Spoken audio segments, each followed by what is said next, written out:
my voice is not as like his, so I'm not going to try and compete to that. It's indeed a pleasure for me to be here to share with you what we do in the department where I work now. I've been everywhere. Today we'll just focus on what we do in infrastructure. I just have a bit of time constraint, which Nondumiso is aware of, which I had to dash to the airport. The important thing, what I've observed over the past 10, 15 years in South Africa is the fact that we have very few entrepreneurs. We've got a lot of people who are trying to do this. They wake up every morning. Others want to have shares in Old Mutual, and they go and borrow money to have shares at Old Mutual, and it's great. They have shares in this and this and that. And I don't call those kind of activities entrepreneurial activities which will take South Africa to the next level. It's simply about some sharing of the existing resources, redistribution in one form or the other from one person and sharing with the other people who may not have them in the past. Of course, they expose them financially and all of that. But we're lacking entrepreneurs, and I'm hoping that Nondumiso, the work you're starting to do using your reign as a woman of the way, and congratulations for that. And I don't think that people are voted Women of the Year just by accident, because you've demonstrated yourself that you can stand the test of time in business and to where you are today.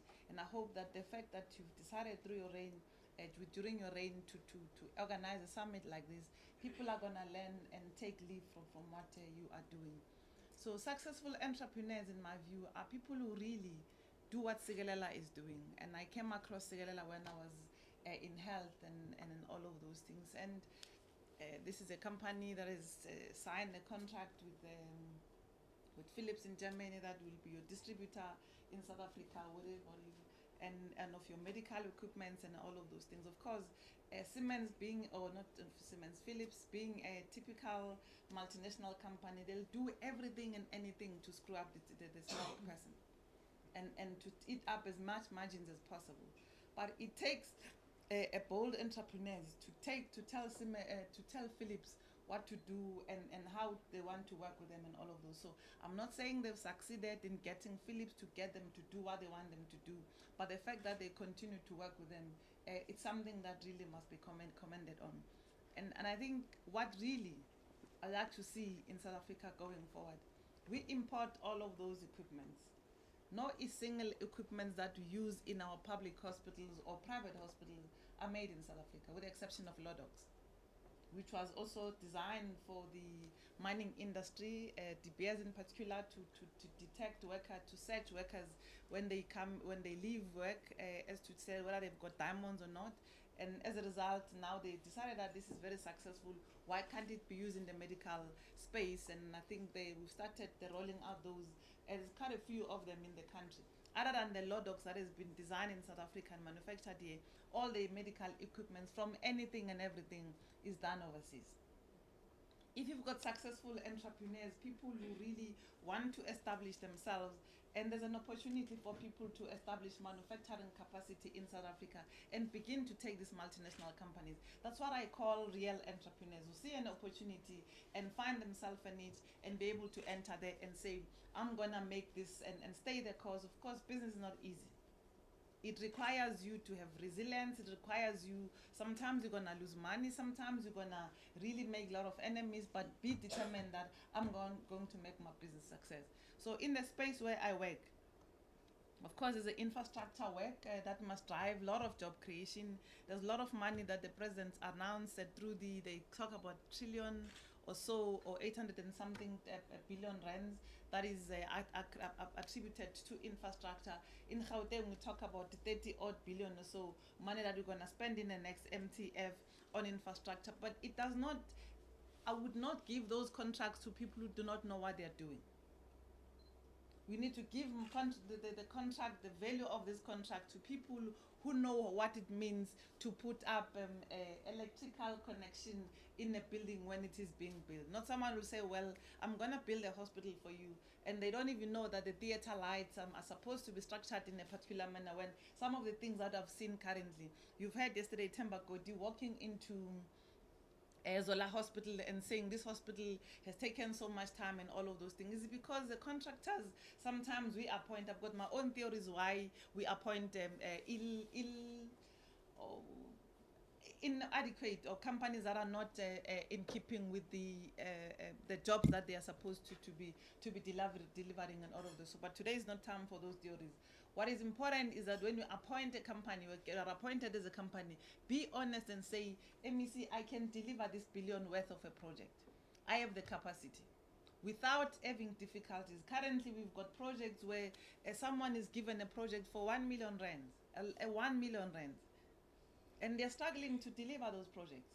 And some of them, we're having to every single day get involved in process of cancelling contracts and all of those. So what is really important, and through this summit and the fact that you all gathering here listening to very successful people, is to understand what it means to run a business, what it means to run a successful business which can stand the test of time. Whether government pays you in 30 days or not, but you should have enough liquidity to stand you the test of time, such that tomorrow when they're able to pay you, you know very well that your workers and all your other liabilities and all other things have you been able to meet those obligations without any difficulty. So the project that we're gonna be doing in the next and that we're designing or planning, of course everything depends on how much budget we have, but we are gonna be planning for those projects nonetheless.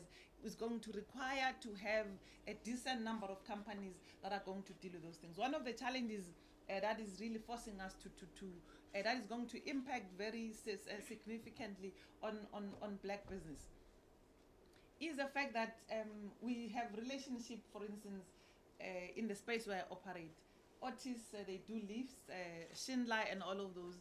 Because we're trying to empower people, we then have a middle person who says, well, I'm going to deliver. We give you a tender, then they go and negotiate a contract with Schindler and all of those lift manufacturing companies.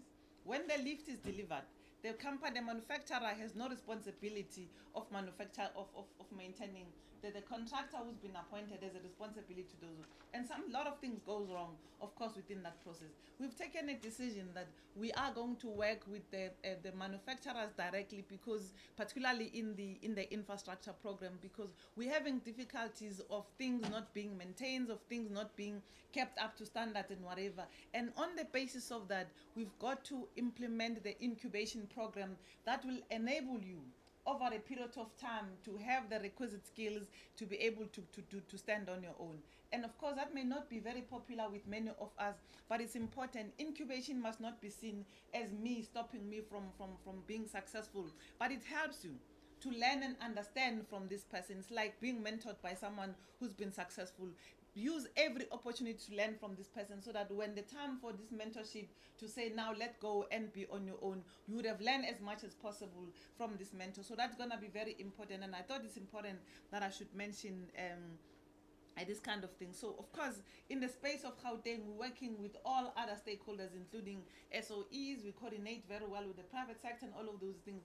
And one of the things we're trying to really work very hard is to ensure that our infrastructure delivery projects are not involving the cost overruns. As you might have heard, a project starts with 200 million rand. By the time it's completed, we already spend about 1 billion rands or up to 1.5 billion rands or so, and all of those kind of things. And of course, late payment to service providers leads us to paying late, to pay interest and all of that. We can avoid those things by simply adhering and copying what is being done correctly so in the private sector. We're in a process of looking into those. So our responsibility as an infrastructure department is to really look at working with municipalities in the province, look at infrastructure holistically.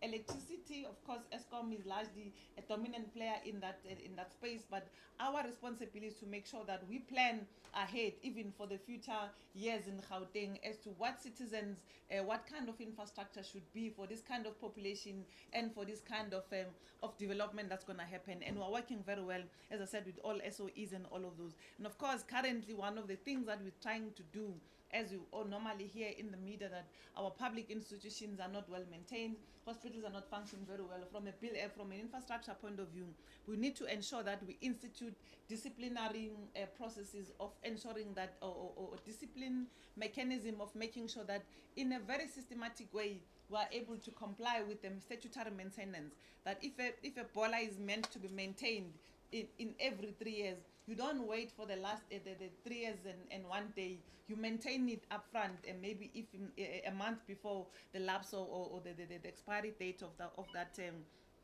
that period and all of that. And I've seen it somewhere else in the world where the statutory maintenance is done such that people don't even know that the boiler has been maintained, don't even know that the lights have been switched, and have been there was time for a downtime for all of those things. Of course, some of our buildings have been declared, we've got a property portfolio which is very big. We've got private houses, we've got buildings and whatever, but half of the time we don't even know that we own the assets that are supposed to be in the state's control.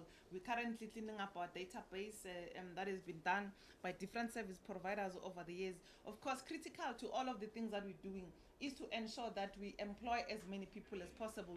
And of course, as I said, part of what in doing away with the middle person and empowering and ensure that the principles of empowerment are also adhered to by getting an incubation program to go on, is to ensure that the issues of employment, like EPWP, people in a massive way are employed and skilled and educated and trained at the same time. Of course, key to all of these things is to ensure that all government buildings, as well as the private sector, adheres to the green agenda, out of ensuring that we've got the buildings that and just the look and feel of the green environment in the way we live. Of course, we've got these are the projects in the different areas of work. We do every infrastructure project in the province, from education to health to social development, old age homes, and all of those things. And again, the difficulties sometimes is that we may have 500 projects, all of them going on at the same time, and we don't have as many project managers as possible. We are looking at a tool to monitor all of these projects that can be implemented simultaneously without having physically individuals being present there. The commercial there's a big commercial property space that we are active in when we are working with a number of stakeholders in that regard. Of course, the regeneration of our city centers. Those of you who've been to Washington or any other city, a major city, you'll see that government seat being simply the fact that you are a capital city plays an important role in the regeneration of any city. It's important, therefore, that when we look at the property portfolio, we look into the facility managers, how many are blacks, and what is their capacity, how do we empower them and ensure that they have a presence in the work that we do. Of course, and I know that there's a lot of big companies that are facility managers and all of those that are active in the portfolio space, but it's going to be important that, again, you've read that the people like Rushabang and them, they come and say to government, this is my building, and only to find that people are fronting for others. And we take serious offense when people are fronting for big companies. We keen to, that's why we're engaging with your SIB, you're engaging with your Babco, whatever. These are companies, these are organizations that have got registered members of people of players in the industry who are who see themselves as a critical players. In working through those and their database will enable us to ensure that we work with genuine people who understand the property industry across the board and all of that. So that's going to be very important. I said the regeneration of the city center is going to be important, and of course the government buildings plays an important role. And of course in the green space, this is the things that we want to do. I mean, the important thing that I really like much, which the Minister of Energy has said, Gauteng must focus on, because we've got difficulties with land. That's why there were solar farms projects are having difficulties to be approved by the Department of Environment. She said we must focus on the solar rooftops, which is largely a project that is being done in New York. So we're looking at companies working with the Department of Economic Development, companies that are going to produce and manufacture these solar rooftops in South Africa, which will give them an offtake agreement to ensure that all government public buildings are able to deliver, are able to be converted and retrofitted, and we generate energy from the roof to power the lighting and air conditions and all of those. But again, working with the builders, the building environment, people who regulate that space, is to ensure that our building regulations are changed such that any new building that is being constructed, there should be as much lighting as possible, natural lighting as much as possible, to avoid the reliance on the lighting as we know it, and all of those. Water harvesting is very important. I know that all of us live in very posh suburbs, and I don't want this green, this thing, whatever what you call the Jojo tanks behind my in my backyard. But it's gonna be really important if we want to really take this thing that Gauteng is or South Africa is a water scarce country. We've got to really think seriously about how do we use do rainwater harvesting, but also we change our reconfigure our water bulk infrastructure, so that when we I went to Singapore a while ago, they don't throw any water away. They've got they harvest water from homes in all of the high-rise buildings in Singapore. All of those get into one gets back into the system. It is recycled and clean and gets back into the system. People are able to drink it, and in some places people are also able to clean the water from sewer and back into being clean, and are able to drink that water. So that we are going to get to that point. But as much as we can frown and not be happy about it, but we've got to think about it, because that's why we must, from an engineering point of view, are beginning to plan with municipalities as what is that we need to do. We're gonna go to Abu Dhabi. We're told there's the biggest grey water area that is being done. South Africa probably is the only country where we water gardens with fresh water. Other people use grey water to water the gardens. Here we simply water our gardens with fresh water that's drinkable. As much as we've got the number, Joburg has got the ranked number three safest water to be drunk from the tap in the world. I think Ekurhuleni has joined that the top 5 rank. It's great, but it doesn't mean that water must be used for watering our gardens.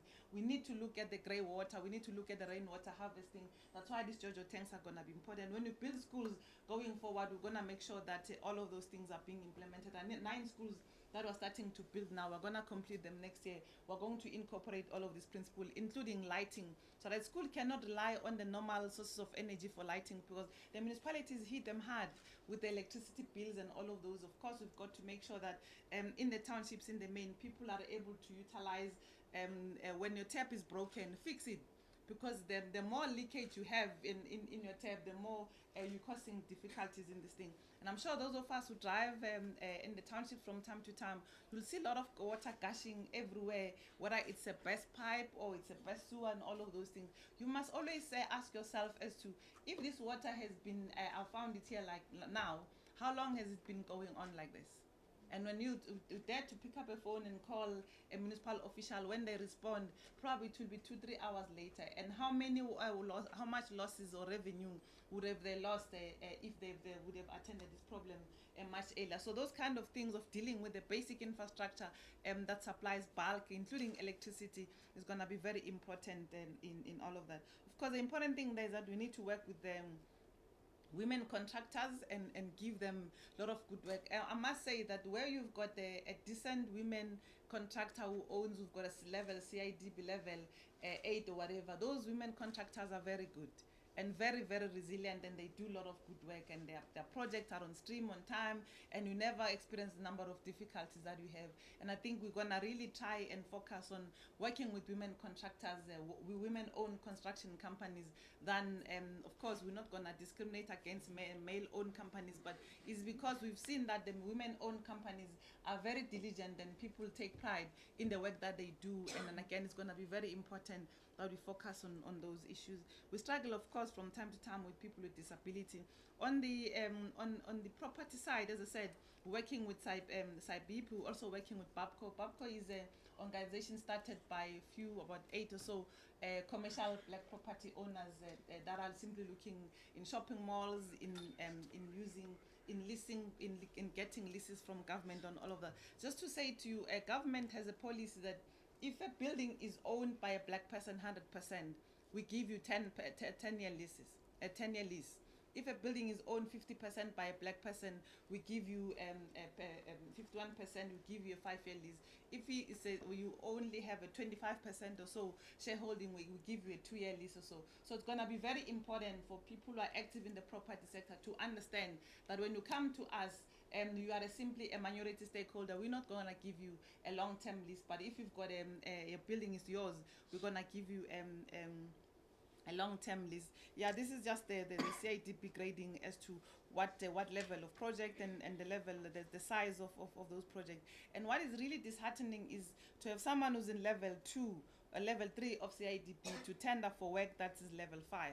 And you definitely that person is not going to cope. And sometimes I know in the department where I work, people have been, tenders have been issued to level 5 and they give it to someone who's level 2. These people says, MEC, clearly I cannot be able to deal with these things because I've got difficulties. My company, my capacity is not really structured for me to meet this kind of obligation. So in short, colleagues, I'm saying there's a lot of opportunities in the space where we are operating, or in government in general, but we are not really gonna embrace black companies that are simply are gonna give us a bad name, give shoddy work, and then come and go and report me somewhere else, because I'm not gonna key into that, go and report me somewhere else. If you tender in the department, tender on the basis that you have you are a genuine business person and you are going to be able to deliver the services without relying on this thing. Because when you tendered, you did not go and report somewhere else first. You came to tender there, but when you've got difficulties to deliver, you go and report me somewhere else. Yes, you can go, but that's not going to help you anyway in the space that we're operating. So all I'm asking, colleagues, that take yourself seriously as business person. The opportunities are there. We're there to stand behind you. Malone would know when he was a Siemens working, Siemens at Philips working with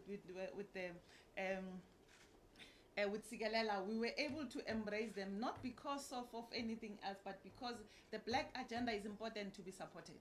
But if we do not have a genuine black business people who are operating on good principles, there's really nothing I can do. I really cannot fight the cause.